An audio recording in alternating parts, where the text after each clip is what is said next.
ذكر وموعظة ونور فيه شفاء للصدور وشفيعنا يوم النشور. Allah subhanahu wa ta'ala Adem'ge şeytanın u ve onun ayalığı düşmanlıkını iniq xabar kıldı.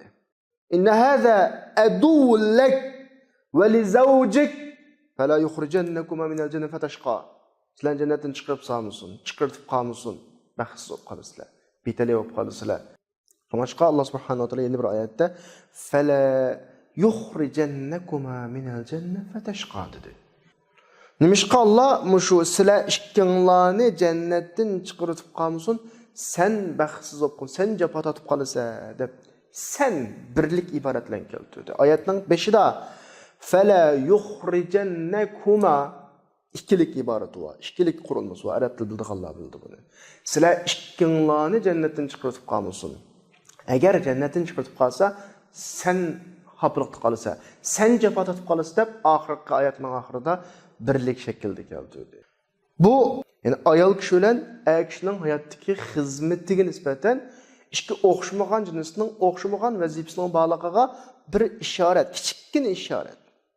Yani ayol kishining xizmati eri uyga qaytgandan keyin eriga arom, baxt bag'ishlash, rohat bag'ishlash. Erininki jafosini, tatgan xafaligini unutuldirish, ketkizib o'tish. Ammo kishining xizmati ayoli, bolalarininki yemek-içmek, kiyim-kechak, turmush lazimatlarini hozirlab turish uchun ishlash, jafo, harakat demak. Bu ikkisining xizmati o'xshamaydi. Agar masala yuz bersa, asosan butun mashaqqatning hammasi kishining ustiga tushadi. Mana yuqorida Alloh subhanahu va taolo keltirgandek, bizning diqqatimizni har kishining xizmati jafo chekish, xafalikni ustiga elish, mashaqqatni ustiga elish degan nuqtaga chekyapti. Ama bu haqiqat olib qolsa, nima deb dunyo kelib bu tuzilmani o'zgartirdi? Nima uchun buni o'zgartirishga urinadi? Biz deymizki, dünya özünü özü jafoga soldigan narsa. Butun dunyoni jafoga soladi.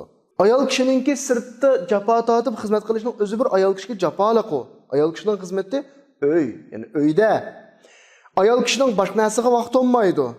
Agar ayol kishi sirtga chiqib, kishiga o'xshash oila vazifasini, oila yukini ustimga olaman degan vaqtida cho'qim bolalari, oilasi, uyining hisobiga bo'ladi bu. Ya'ni mishadin jamiyatda mashaqqat, xafalık mishadin paydo bo'ladi. Bolalar zayo bo'ladi. Kishi o'zi ehtiyojliq tinchlikni, xotirjamlikni beralaydigan boshqa bir ayol bor o'ringa qochadi.